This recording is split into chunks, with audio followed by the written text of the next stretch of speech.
Bem-vindos, amigos do Instituto ADR Brasil.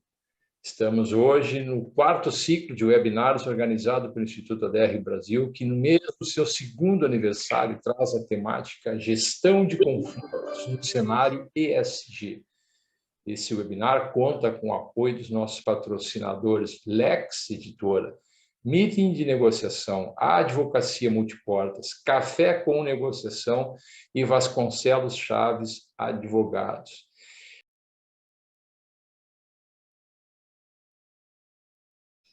Muito bem, obrigado, Maria Rita, obrigado pela participação de vocês, Cláudia Peter. Estamos aqui, então, agora no terceiro painel do nosso quarto ciclo de webinar, organizado pelo Instituto ADR Brasil, que nesse mês do seu segundo aniversário traz a temática Gestão de Conflitos no Cenário ESG.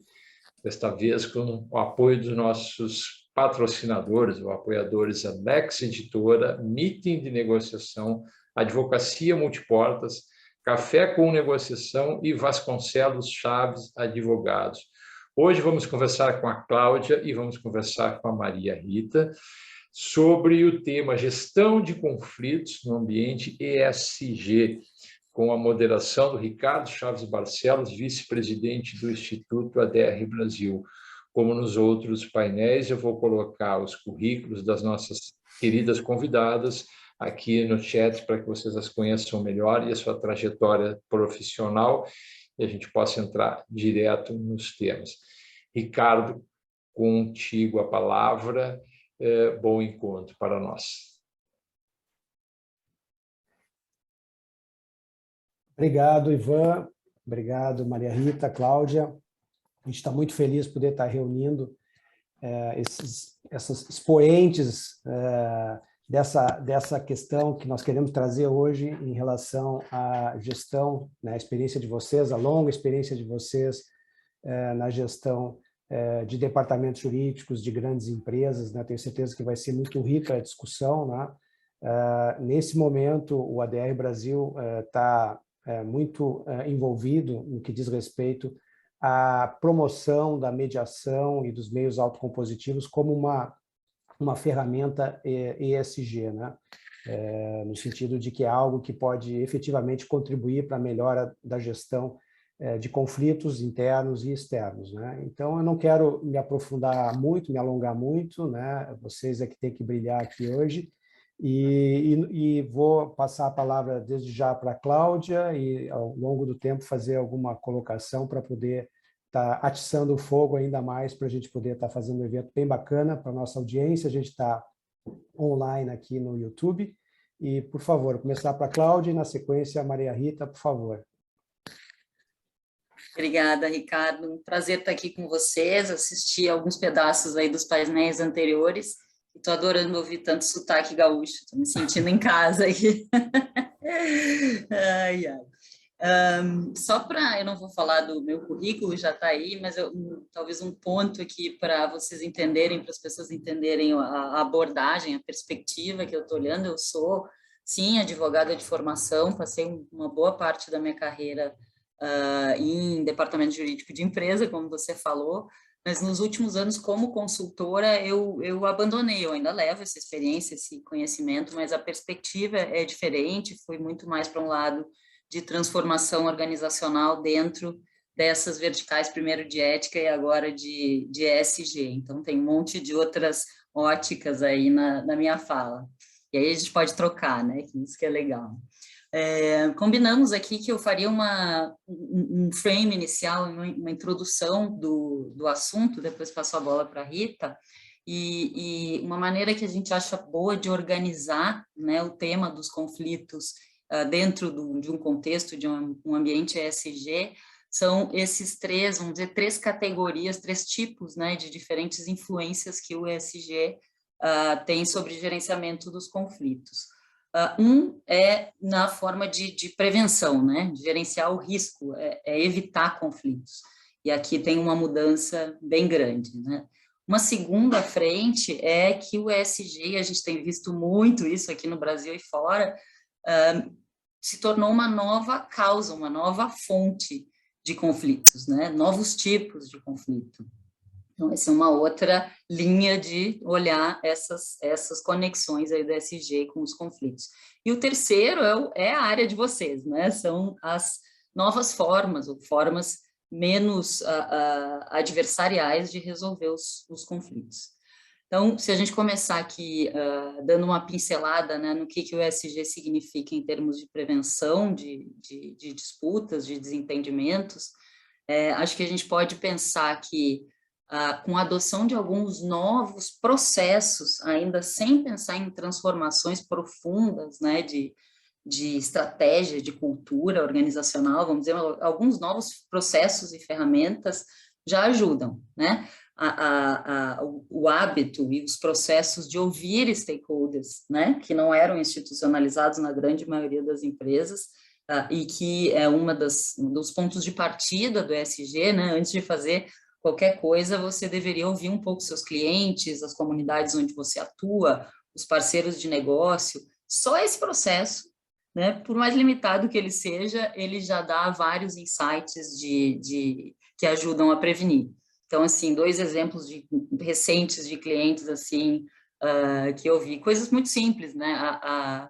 Uma grande rede aí de ensino, né? Uma grande companhia aberta de ensino. Quando fomos ouvir os professores, apareceu lá, são professores contratados por aula, né? Por hora aula, não são fixos, não são permanentes. E uma grande frustração, grande dor deles era não ter a previsibilidade de, ao longo do ano, quantas vezes eles são chamados, né? Para quais cursos, quais não, para conseguirem se programar. Uma demanda simples, não necessariamente simples de resolver, mas pelo menos simples de ser colocada, né? Um outro caso, uma fábrica de enlatados derivados de frutos do mar, né, que originalmente instalada num lugar que depois virou muito central na cidade, uma cidade de interior aí da região sul. Começou aquela, né, conflito, ruído na comunidade, imprensa soltando matérias negativas sobre a companhia, já começa com um problema de reputação, e aí vai entender o que realmente incomoda a comunidade, né, se era a poluição, se era o cheiro, era o cheiro do peixe que incomodava mais. E o que a gente pode fazer para... Será que tem soluções simples para evitar que esse odor se espalhe, né? Ou será que tem que realmente tirar a planta de lá? Então, só esse processinho de ouvir já ajuda em muita coisa. Uma mudança, uma transformação que eu considero mais profunda e mais difícil, porque é cultural e comportamental, na forma de se relacionar com esses stakeholders, né? E aí estou pensando até mais em parceiros comerciais, fornecedores, né? Onde a gente tinha uma relação no capitalismo antigo, né? De vou extrair o máximo benefício possível em cima de um fornecedor no curto prazo, então quero pagar o mínimo possível, ter a melhor entrega com a melhor qualidade no menor prazo. Quero ter todos os benefícios. E se isso vai quebrar o meu fornecedor, tudo bem. Vou pagar, aliás, em 6 meses, como grandes empresas ainda fazem. Eu virei fornecedora, Rita, agora eu sei ver como algumas coisas funcionam, né? Vou jogar o prazo lá na frente. Então, essa nova forma de se relacionar, muito mais baseada em confiança, respeito e colaboração, e essa colaboração pode ir a grandes distâncias, né? Pode ser até mesmo um suporte a fornecedores que são pequenos, por exemplo, né? Eu agora acabei pela primeira vez de me beneficiar de um novo cliente, né, que tem esse olhar na contratação de fornecedores, né, um cliente internacional fora do Brasil, e na concorrência que eu entro, é comum entrar com grandes consultorias, com as Big Four e tal, eles explicitamente privilegiaram empresas pequenas com diversidade nos seus quadros e fora dos países Estados Unidos e Europa, né? Então, está lá na política disso. Então, essa colaboração ela pode ir até uma ação afirmativa, né? Que é muito além do que é exigido por lei, até além do que se espera, né? Já é um nível bem maduro, bem sofisticado de ESG. E aí, dentro dessa mudança cultural, aí dessa mudança de forma de agir, antecipar futuras e novas demandas que vão surgir com essa mudança de mundo, né? Mudança das expectativas da sociedade e da regulação e da legislação nos vários países, que está mudando muito rápido. Se você está antenado para isso, né? Não precisa ficar acompanhando, ter clipping de todos os países, não, mas você está antenado para os movimentos, para as tendências, você consegue antecipar algumas coisas e já adaptar antes da legislação mudar, antes de virar mandatório e você ter que fazer de uma hora para outra. Então, isso, coisas assim pinceladas dentro desse primeiro bloco. No segundo bloco, né, do ESG como causa para conflito, aí também tem vários tipos, porque vai desde as acusações de enganosidade, né, do greenwashing, do rainbow washing, todos os washings que a gente vê por aí. Então, empresas que estão sim anunciando algo e na prática não cumprem. E aí tem que ter muito cuidado, porque assim, o nível de escrutínio e de detalhe que grupos de consumidores, ONGs, etc., estão olhando para isso é muito profundo. Então, assim, a Coca-Cola está respondendo processo porque diz que a garrafa PET é reciclável, mas os consumidores estão falando que o rótulo e a tampa não são recicláveis. Então, a Coca-Cola está respondendo por esse tipo de coisa, né? Então, essa precisão e correção nas informações divulgadas de ESG está sendo super crucial. Litígios pedindo que, ainda que a empresa esteja sendo transparente, né, com as suas práticas e tal, pleitos para que ela seja mais ousada nas suas metas ESG, acho que a Rita vai falar mais, né? Então, você tem um target aí de net zero de carbono em 2028 ou 2030, não, está tarde demais, você tem que antecipar. Então, aqui são novos pleitos que não derivam de obrigação legal. Eu tenho um artigo que está no LinkedIn, que é toda uma discussão se ESG gera um dever ou uma escolha para os administradores, né? Esse é voltado para conselheiros e diretores.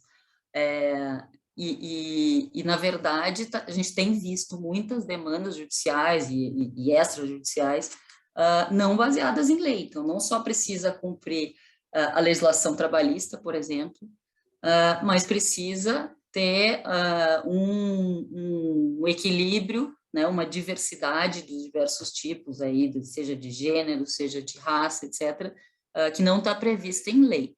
Né? Todos nós acompanhamos aí o caso da corretora da XP, aí do Sul, que postou uma foto com o time todo, e eram quase todos homens, e responde hoje por um processo judicial movido por algumas ONGs, que pede uma indenização por dano moral coletivo de 10 milhões, e mais as obrigações de fazer, que são implementar essas medidas de aumentar a diversidade. Não tem legislação de cota nem para mulheres, nem para negros, não tem para PCD, né? Mas esses pleitos vêm só dessa ideia maior, desse princípio maior da responsabilidade social das empresas. Então, isso é um tema aí para os advogados cuidarem bastante, né? Novas demandas que não têm origem em obrigações legais. Eu acho que dentro dessa, o último ponto que sei que vocês gostam de discutir, se der tempo a gente pode voltar, é esse mundo que a gente vive da polarização total, do cancelamento, onde as empresas são criticadas quando ficam neutras em relação a um tema político, moral, social, até religioso às vezes, né? Mas se elas se posicionam, elas vão ser atacadas por um lado ou por outro, porque a gente perdeu completamente a capacidade de tolerância, pluralismo, etc., né? Então, isso as coisas que eu vejo no segundo bloco. E o terceiro bloco eu vou deixar para vocês são os especialistas, que é como usar, né, essa cultura, esses novos processos, né, esse approach ESG, para resolver as disputas quando elas surgem, né? Como é que a gente pode ser criativo aí nesses novos métodos. Vou parar por aqui, vou fechar a porta, porque meu marido vocês devem estar ouvindo ruído de fundo, né? A gente não ouviu nada. Não escutaram? Eu vou fechar a porta de qualquer maneira. Tá ótimo. Bom, obrigada, Cláudia. Não sei se Ricardo, você quer falar alguma coisa? Não, a ideia é eu falar depois que você fizer essa abertura aí. Bom, a Cláudia não só é uma amiga, mas uma colega, trabalhamos juntas e tenho aí uma super admiração pela Claudinha já há muitos anos que a gente se conhece, e acho que ela tocou, eu vinha anotando aqui, né, alguns pontos e dividiu super bem, e foi uma fala muito bem encadeada. Eu até ia fazer em outra, ia seguir a sua ordem, mas quando você falou, né, do novo capitalismo, um lado, né, advogada aqui, que eu ainda não larguei a minha OAB, uma coisa que chama atenção quando a gente estuda, né, ISG e todo o histórico, né, onde nasceu o ISD, não é um movimento recente, né, ele culminou lá nos anos 60, em todos os movimentos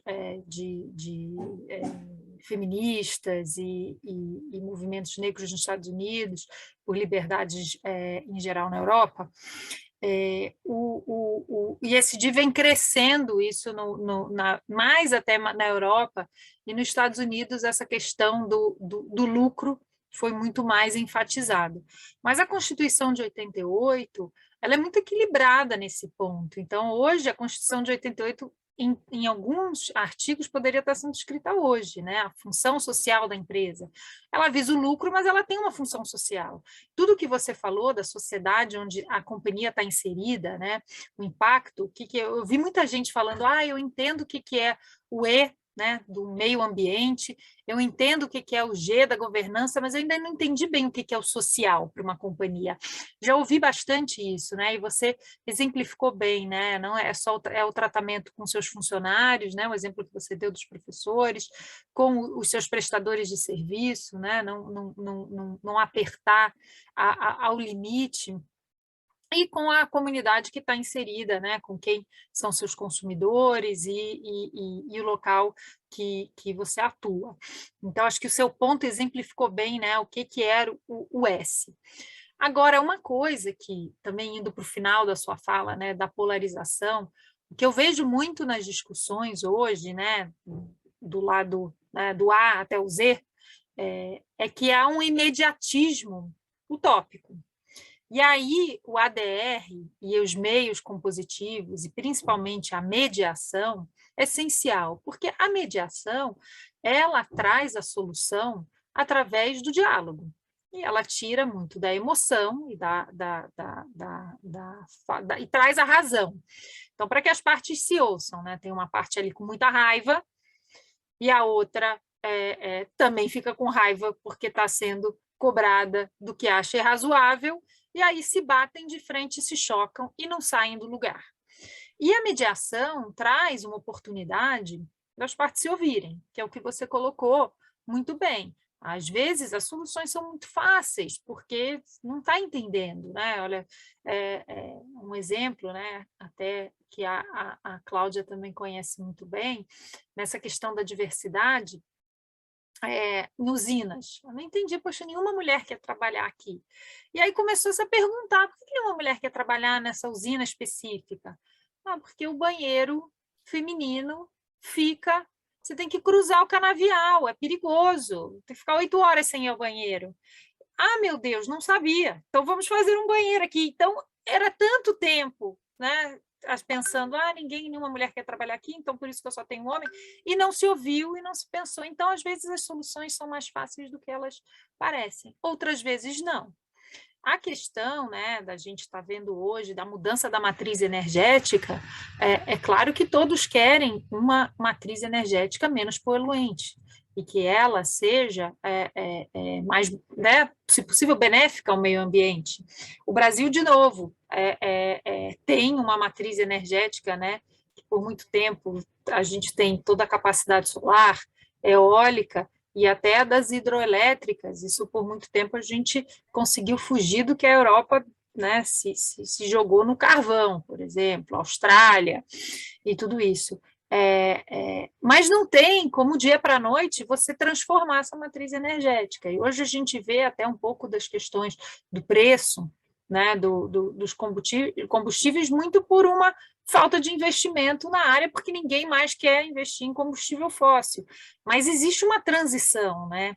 Então, tudo isso é muito fácil você falar não, mas aí o como? E as consequências?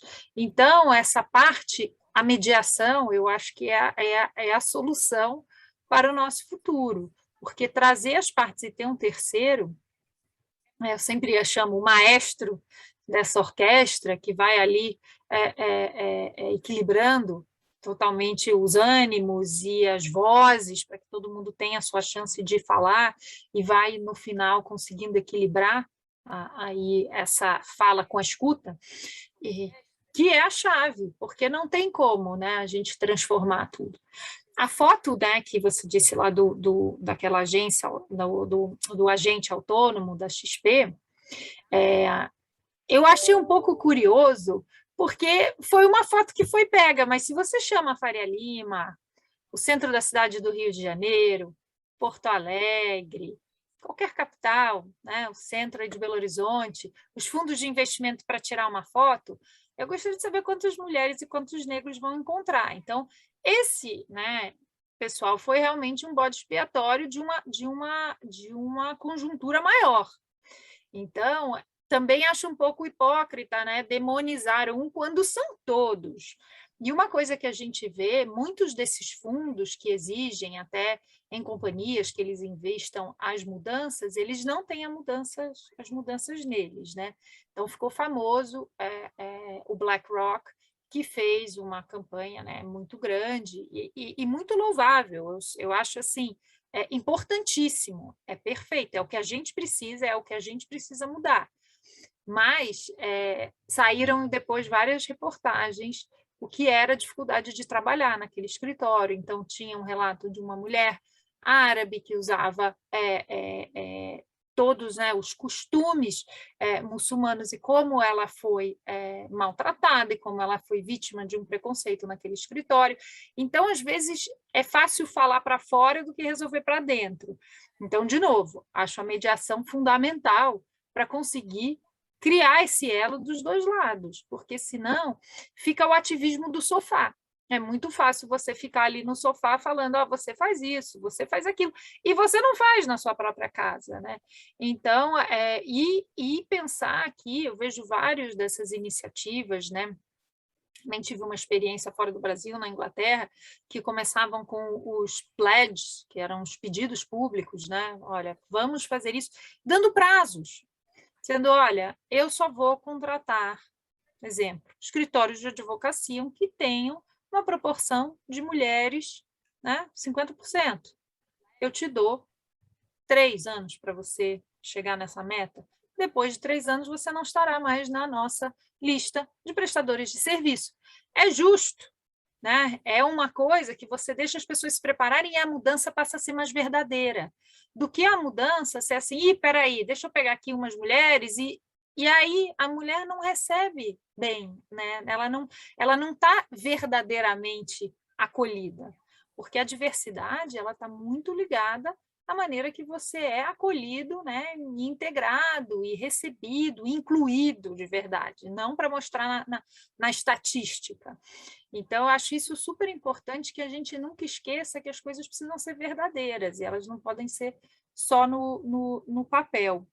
E com relação à legislação, acho que também a Inglaterra é um bom exemplo, né? A legislação na Inglaterra, e não só, né, de gênero, raça, como também a questão LGBT+, de trazer essa amplitude, a aceitação e a necessidade de um prazo de adequação para que as coisas realmente aconteçam naturalmente, não sejam impostas, porque a gente sabe que nada é imposto sem que seja verdadeiro, né?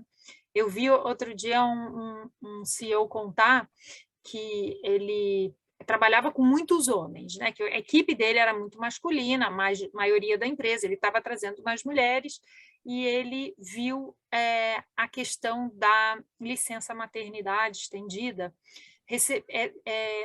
recebia muitas críticas dos líderes. Não vou contratar mulher porque agora você vai estender a licença maternidade. E aí ele resolveu fazer uma campanha. Ele falou, eu não vou fazer pela canetada. Eu vou dar 6 meses. Então, ele fez fóruns, ele falou, eu queria que nascesse de baixo para cima. E aí ele contou que na primeira reunião que ele ouviu, né, que era mais informal a relutância, e que na última reunião os líderes falando, poxa, você está demorando demais com isso e tudo isso, a gente já te apresentou um plano. E ele falou, olha como foi, eu desde o início eu ia fazer. Mas eu resolvi deixar uns 6 meses para que eles se convencessem e eles me cobrassem. E não que eu batesse na cabeça e falasse, pronto, agora você tem e segue. E eu achei muito interessante, porque realmente é tão mais verdadeiro. Ele falou assim, agora está todo mundo comprado na ideia e tudo vai acontecer melhor. Então, acho que fica um pouco isso. Eu sou mediadora, né? Fiz diversos treinamentos, estudei demais a mediação e eu sempre achei uma ferramenta essencial. Na empresa que eu trabalhei em Londres, diversos dos gerentes e diretores eram obrigados a fazer um curso de mediação, porque ele te dá exatamente isso, ferramentas para você ter a escuta ativa, para você pensar como que é a melhor maneira de compor um conflito sem que seja imposto, porque ele pode ser imposto por um juiz, pode ser imposto por um CEO, pode ser imposto por um acionista. Então, é isso que acho que vale a pena a gente refletir, que às vezes as coisas têm um tempo histórico, né, de maturação e de acontecimento, e que às vezes o imediatismo vai contra a própria causa. Excelente. Vou botar minha colher um pouco aqui. Acho que a gente está falando muito numa questão de mudança de cultura, de mindset e de comportamento, né? Eu acho que tanto a mediação está vindo, talvez tardiamente, comparando com outros países, como Inglaterra e Estados Unidos, mas está aí, né? Hoje, cada vez mais se fala nisso e de todo o desgaste que representa simplesmente seguir o caminho natural de jogar todos os conflitos para o judiciário resolver. A Maria Rita tocou num ponto que o painel anterior, o Daniel, mencionou, com relação ao conselho de administração, que ele acha que todo conselheiro deveria fazer um curso de mediação ou de técnicas de mediação, escuta ativa, acolhimento, comunicação não violenta. Então, como é importante a questão da comunicação, e nós, né, deixando o Ivan de fora, que é o único não advogado aqui na sala, a gente é treinado ainda, né, para o litígio e não é treinado para a comunicação, e é algo que a gente acaba, ao longo do tempo e com a experiência, adquirindo essas habilidades, né? E vocês têm uma longa trajetória em empresas grandes e talvez vocês pudessem abordar um pouco assim, se vocês percebem essa mudança de comportamento ou de cultura. Fora a questão do ISG, né, que é algo que vem ao encontro disso que eu estou falando, mas na prática, no dia a dia, na vida real como ela é, se vocês percebem essa mudança nos diferentes, desde a cúpula até a base das empresas, essa cultura de um melhor acolhimento, de uma comunicação mais eficiente e, com isso, com ganhos evidentes para todos. Podia começar com a Maria Rita e, em seguida, a Cláudia, para inverter a ordem, por favor.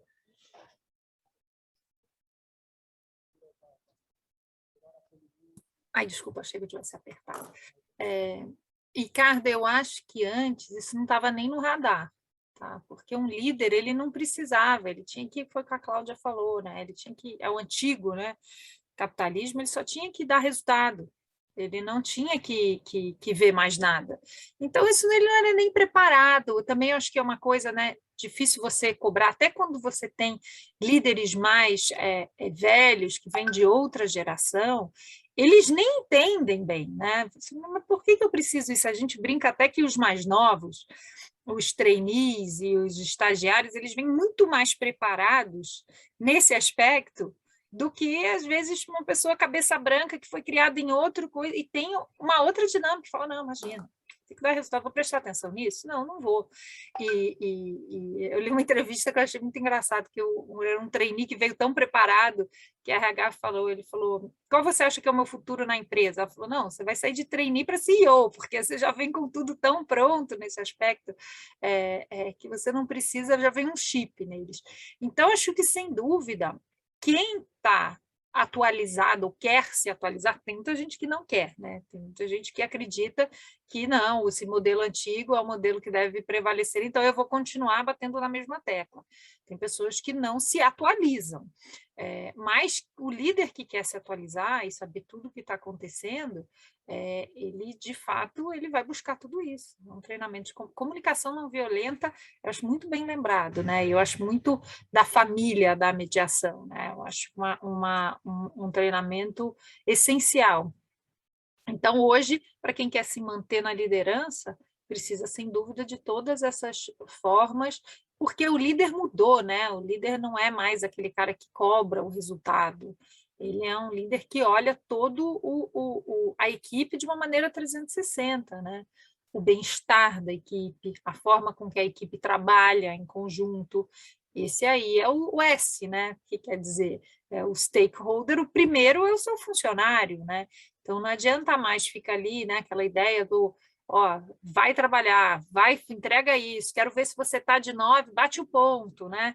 Tudo isso mudou tanto, e a pandemia, com tudo que ela trouxe de ruim e de notícias tristes e de sofrimento, ela, por um outro lado, ensinou que a flexibilidade do trabalho é a chave do futuro, né? Então, isso, o líder também vai mexer nesse lado também de pensar, preciso mais que esteja lá de 9 às 5 no escritório. A pessoa pode estar de casa ou pode trabalhar num horário que ela se sinta melhor. Tem gente que rende mais à noite, gente rende mais de manhã. Então, enfim, acho que o que você colocou é essencial. E quem não se adaptar nesse lado vai ficar para trás e provavelmente vai ser substituído. No fundo é comprometimento e confiança, não é isso, Cláudia? Acho que se a gente falar em transformação cultural, a gente tende a olhar muito para os comportamentos individuais, né? Vou fazer uma rapidíssima digressãozinha aqui. Quando eu comecei a trabalhar com transformação e com cultura organizacional, eu comecei a entender que precisava me aprofundar na parte comportamental, em comportamento humano. Desde o início, eu adotei a ética comportamental, né, nos trabalhos de consultoria.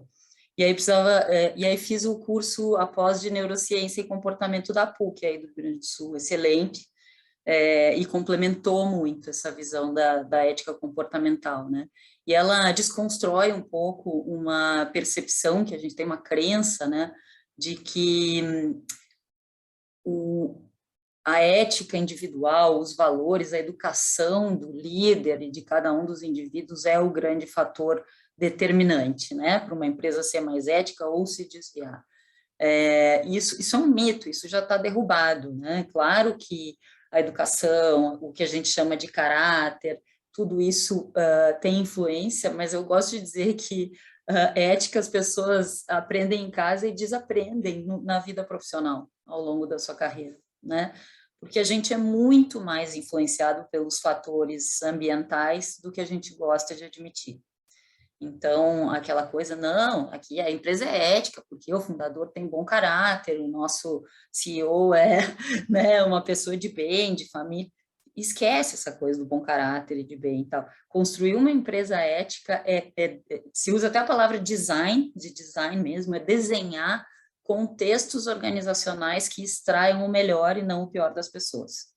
Então, essa transformação que a gente está dizendo da tua pergunta, Ricardo, e que a Rita estava, né, respondendo como na prática está acontecendo, é lógico que ela é lenta, porque para você conseguir desenhar um contexto, e em contexto eu estou falando legislação, sistema judiciário, esse problema da impunidade aqui no Brasil nos atrasa como empresas, como indivíduos, como sociedade, né? A certeza da impunidade de determinados crimes nos deseduca. Eu aprendi em casa, mas eu vendo várias vezes pessoas se beneficiando, levando vantagem, não sendo punidas, a gente desaprende mesmo. Tem estudo de neurociência disso, né? Nosso córtex pré-frontal fica fragilizado na capacidade de moderar o nosso comportamento mais impulsivo, mais egoísta. Mas, então, você, quando fala de todos esses fatores, mudança de legislação, sistema jurisdicional, de expectativas da sociedade, de pressão dos investidores, de repensar incentivos que a empresa dá para direcionar comportamentos para cá e para lá. O que ela valoriza, o que ela reconhece, quais são os programas, e aí isso entra também a parte formal, né, o pilar estruturante da transformação cultural, quais são as políticas, quais são os programas, quais são os códigos, né, como é que a gente está treinando, como é que a gente está comunicando, qual é o nosso commitment para o mundo externo. A Rita falou dos pledges, né? Quais são os pledges que a gente assinou, enfim, tudo isso influencia cada decisão que a gente toma lá como indivíduo, ou não toma, ou a gente se omite, porque a omissão também tem sido um grande fator aí por trás dos grandes escândalos corporativos que a gente viu nos últimos 10, 20 anos, né? Tudo bem, talvez lá um grupo menor, em alguns casos mais restrito, tenha perpetrado as ações, a fraude, né? Mas um grupo bem grande, pelo menos não fez nada para evitar, né? E porque todos estavam sob a influência desse mesmo contexto, e é esse contexto que está mudando lentamente, com avanços e retrocessos. De novo, acho que o Brasil é uma pena, né? No sentido da legislação, mas muito bacana no sentido do que a iniciativa privada está fazendo em ESG, né? De se mobilizar mesmo, de se mobilizar inclusive coletivamente, porque daí influencia os indivíduos.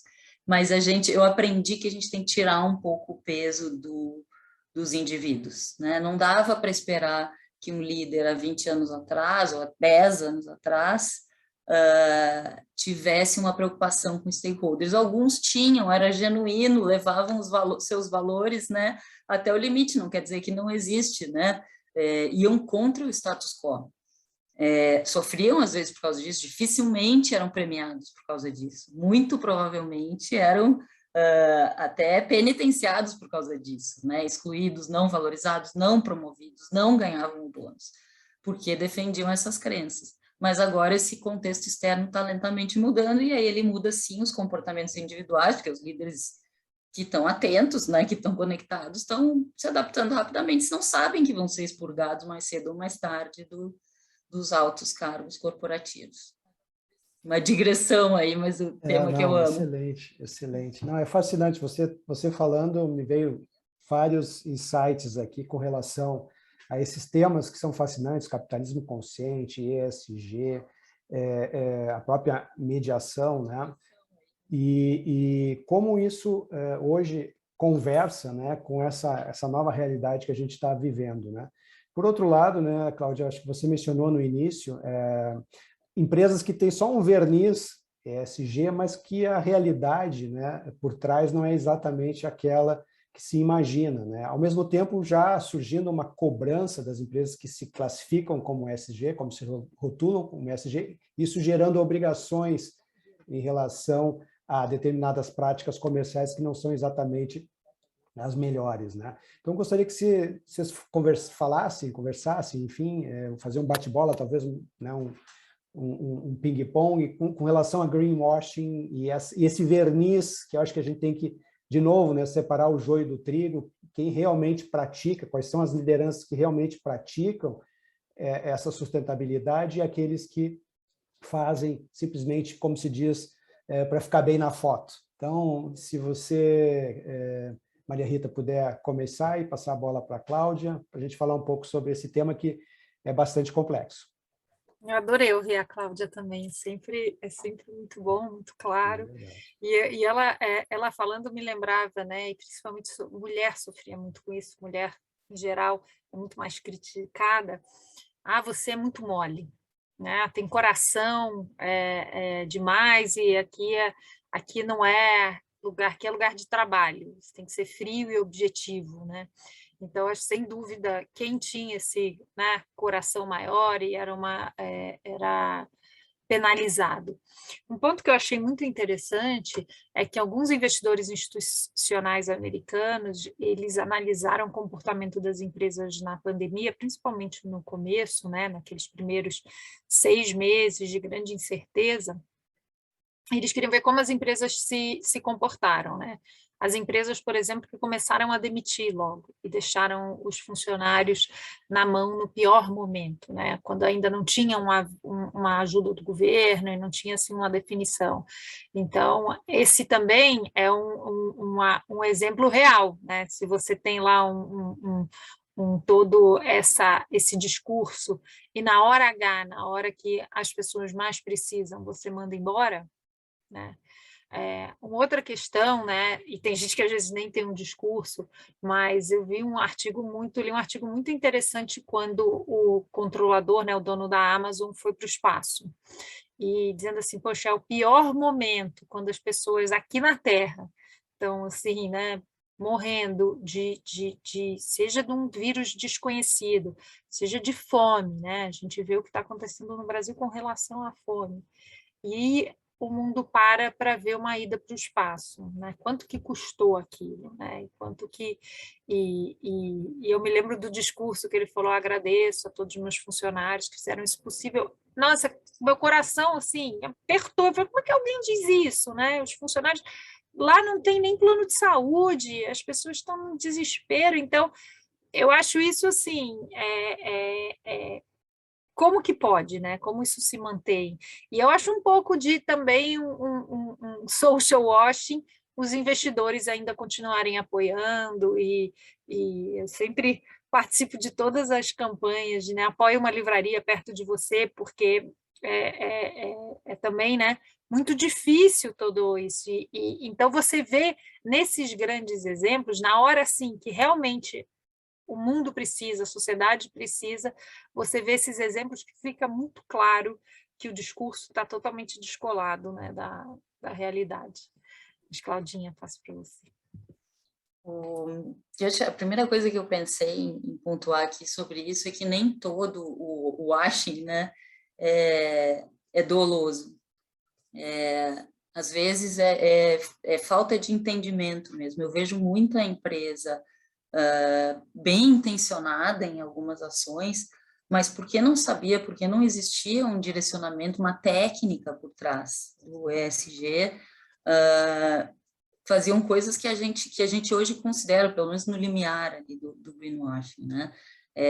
O entendimento, e aí tem toda uma linguagem e os frameworks que eu acho que são complexos, eles são para técnicos, eu acho que eles não ajudam, né, as empresas, principalmente as que têm menos acesso, né, as médias, as que estão fora aqui dos grandes centros, entenderem como fazer. Então, a empresa quer fazer direito, então, tem boa intenção, mas não entende como. O conceito de materialidade é um desses direcionadores, para que você pratique ações que são significativas, né, relevantes, que vão causar um impacto naquilo que está próximo, que é do core business, né? Então, quando eu vou explicando materialidade nas empresas, tem que usar exemplos. Então, assim, super bacana que essa grande rede de postos de combustíveis patrocina uma ONG que ajuda, uma ONG de esporte para meninos carentes, meninos e meninas carentes. Super bacana, super bem intencionado, é um projeto lindo. Mas, desculpe, não é material. E não dá para a gente bater palmas para essa rede que está fazendo isso e não está olhando para a questão ambiental, que é um tema material para um posto de combustíveis, né?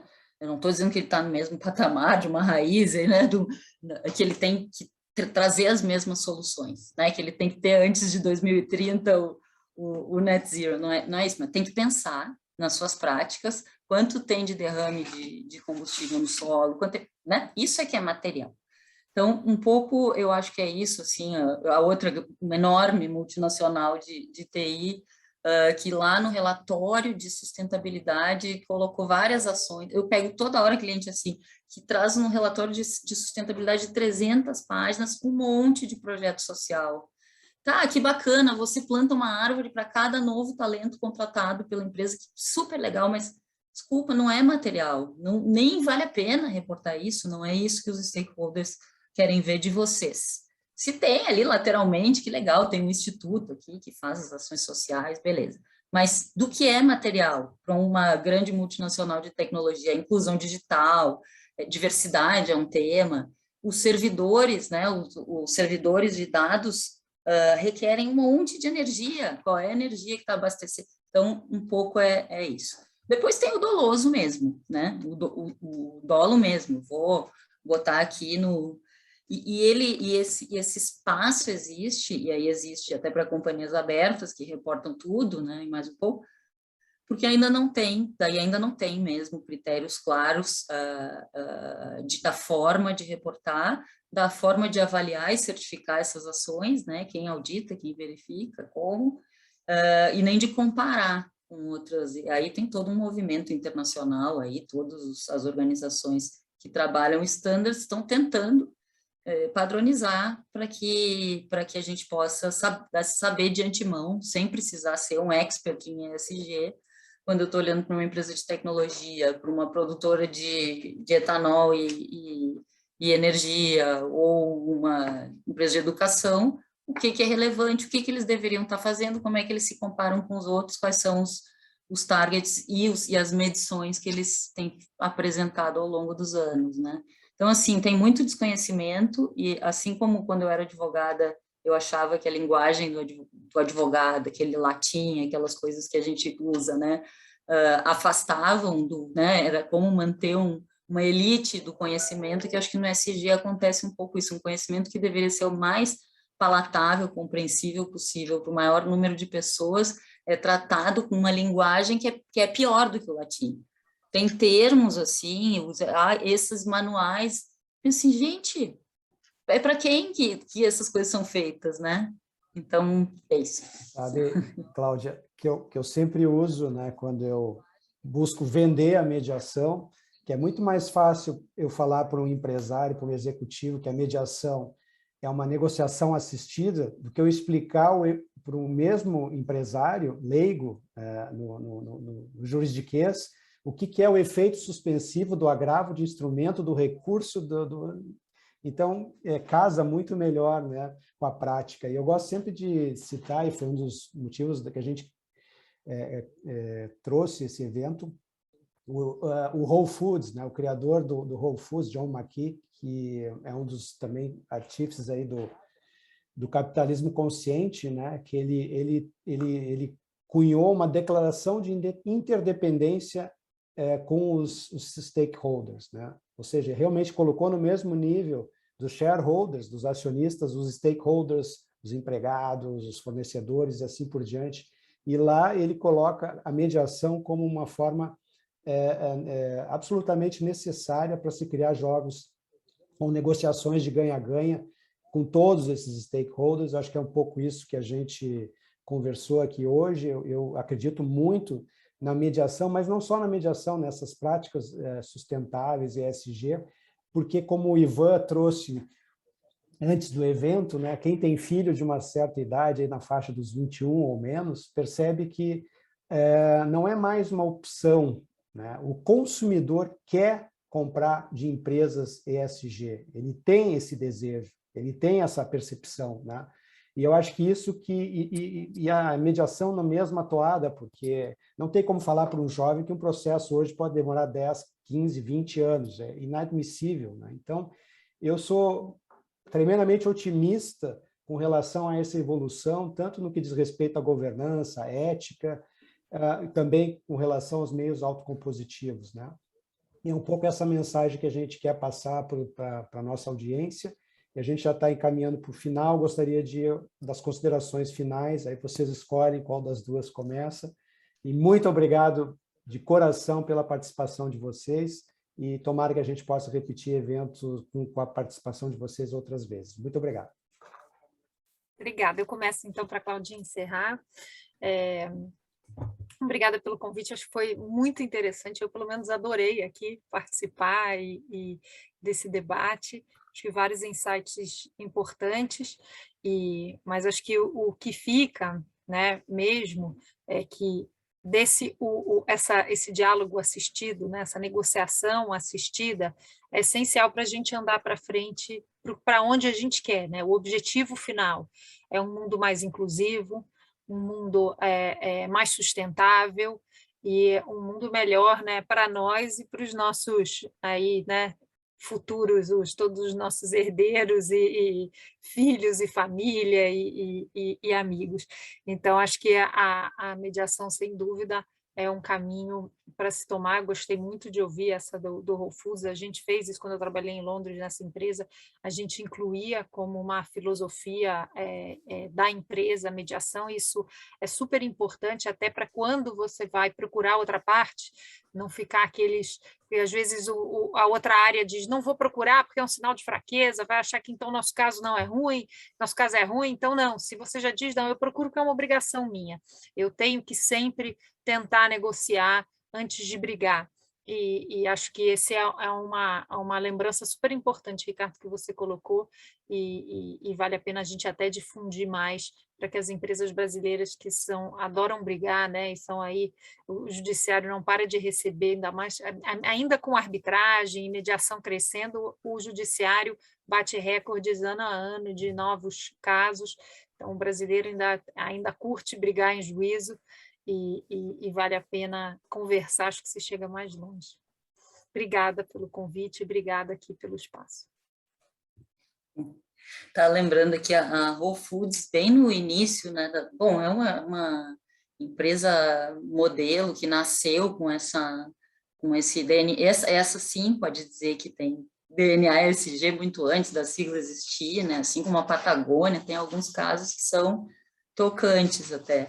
E a Whole Foods, dentre, né, os temas materiais, vamos dizer, a relação com fornecedores era o principal, porque o mote era distribuir os alimentos orgânicos, né, dos produtores próximos da comunidade e tal. Lá no início da história deles, eu posso estar esquecendo de algum detalhe disso, mas acho que tinha uma loja e ela foi numa tempestade, num furacão daqueles, em algum evento desses climáticos lá nos Estados Unidos, foi destruída a loja, foi inundada, destruiu tudo. E os fundadores se desesperaram, né? Como é que agora a gente não vai conseguir, não vai ter o dinheiro para reconstruir, né? E retomar o nosso faturamento e tal. E os fornecedores todos se uniram num mutirão, não só de financeiro, mas também de esforço físico. As pessoas foram lá carregar balde de água e ajudar a reconstruir e tal, e é uma história linda que só acontece quando tem reciprocidade, né? Essas são as relações de colaboração, né, que a gente tá falando aqui. Quando você tem, eu vi que o Daniel no painel anterior falou do colchão reputacional, né? O colchão de confiança, de credibilidade, você resolve tudo muito, muito mais fácil. Só acho que a Rita tocou num ponto que é fundamental, né? Essa ansiedade imediatista das pessoas pela solução radical, né? Nós estamos falando de uma evolução da sociedade que transforma mindset, modelo de negócio, modelo de comportamento de décadas, né? Ou em alguns casos, bem mais do que décadas até. E a gente não tem a paciência de olhar e entender isso como jornada. Além da gente não ter a paciência, nós como consumidores, né? Ou às vezes uma empresa criticando a outra e tal. Eu acho que hoje tem um movimento de free riding sobre crítica social. Né? Ontem mesmo eu vi que resolvi me manifestar no LinkedIn, é perigosíssimo, né? Esse tipo de coisa no Brasil, mas assim, uma crítica de um investidor importante no Brasil, criticando, enfim, um grupo aí de comunicação por antissemitismo. Né? Aí você vai olhar mais a fundo, e tá pelo contrário, o grupo é super favorável aos judeus e critica o Hamas e tal, mas pegou um trecho ali sem contexto, né? Que eu não vou entrar em detalhe aqui, e aí um monte de comentários cancelando, né? Um monte de comentários assim de crítica, de ódio e tal, sem entender exatamente o contexto, mas um monte de gente que quer beneficiar a sua reputação por estar criticando o outro. Então, ele é racista, a empresa é racista, o outro é antissemita, o agente da XP não tem mulher. Por que o Carrefour, né, fez isso, aquilo, ou não teve? Porque, na verdade, você tá, não só a gente tem esse comportamento mais emocional, né, de opiniões rápidas e superficiais, ainda mais no mundo das redes sociais, mas também tem, eu acho que um aproveitamento aí de, vou criticar. Eu fiquei muito feliz, estou trabalhando com uma empresa pequena, não é das capitais aqui, pequena para média, mas está crescendo bastante, que produz cosméticos baratos, para baixa renda, classe C e D. Ou seja, inclusiva por natureza e, obviamente, inclusiva em termos de raça também, né? Até o tipo de produto que eles fazem é para, né, para as etnias mais presentes nesses grupos. Super bacana, né? Tem isso é o business, é o core deles. Eles têm lá um princípio, um entendimento, então uma postura interna de não se manifestar em cima de pautas polêmicas sociais, sobretudo as de racismo, para não ser oportunista. Eles me dizem assim, a gente acredita nisso desde o início, a gente trabalha assim. A gente não vai aproveitar que aconteceu um incidente grave, que, né, não vou entrar aqui se poderia ou não ser evitado, para nos alavancar nas redes sociais, nos nossos canais de comunicação. Eu acho isso certíssimo. Eu acho que a gente ficar atacando empresas e pessoas que optam pela neutralidade e dizer que ser neutro é se posicionar, e que é um absurdo que a empresa, imagina essa, que é voltada para a classe C e D, não tenha se posicionado, eu acho que com isso a gente não ajuda nada, só atrapalha, porque a gente obriga as pessoas à polarização. Somos nós que causamos a polarização, né? A gente não gosta das opiniões de meio termo, de conciliação. A mediação é isso, né? É evitar uma solução fácil para um problema altamente complexo, né?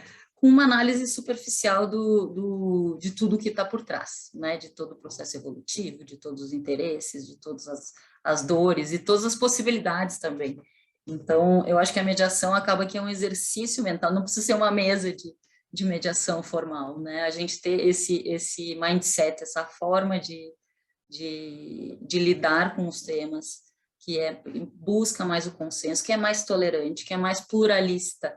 Eu agora, em todos os trabalhos de ética que eu faço, não falo mais só diversidade, equidade e inclusão, eu sempre estou colocando, lá no IBGC tem levantado bastante essa bandeira, vamos botar pluralismo, porque é o pluralismo de ideias, e pode ser até de opiniões políticas, religiosas, morais e tal, a gente não pode, claro, né, tem os limites éticos, daí tem coisas que não podem ser defendidas mesmo. Às vezes eu falo isso, eu pergunto, mas e se fizer um discurso racista? Não, claro que não pode, isso não só é imoral, mas é ilegal, é crime, né? Então, claro que tem limites, mas dentro de um framework que entende que a gente está gradativamente evoluindo, a gente tem que ser muito mais tolerante do que temos sido. Então, esse para mim é o meu tema, eu penso nisso assim todo dia, quero ver se ainda escrevo, ainda aprofundo mais nessa coisa do pluralismo e como é que a gente sai dessa polarização total. Super prazer estar aqui, é só, assim, realmente...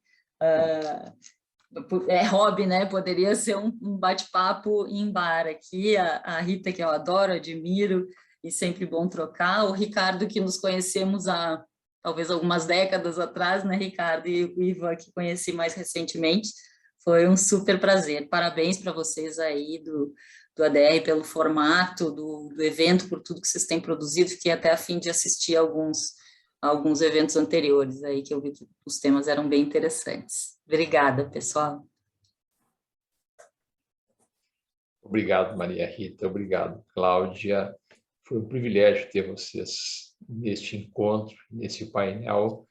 Quem sabe nos próximos a gente tem outras coisas muito bacanas que vocês iam curtir, né? O nosso sala de mediação, que é uma sala de bate-papo informal e divertida sobre mediação, e a gente ali brinca muito, trata de forma divertida sobre assuntos muito sérios. Quem sabe um dia vocês aparecem ali para nos visitar e tomar um café com a gente.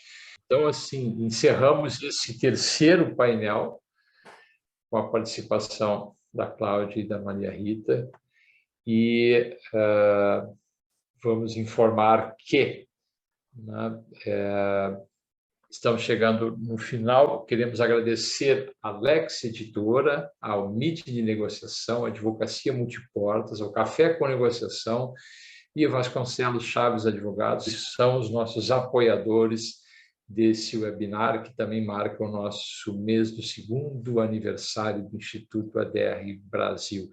E última informação, é um pequeno presente. Se a gente está de aniversário, quem vai ganhar um presente é vocês. Quem aí é mediador ou trabalha com mediação, enfim, nós estamos concedendo um desconto no curso Jornada de Marketing para Mediadores.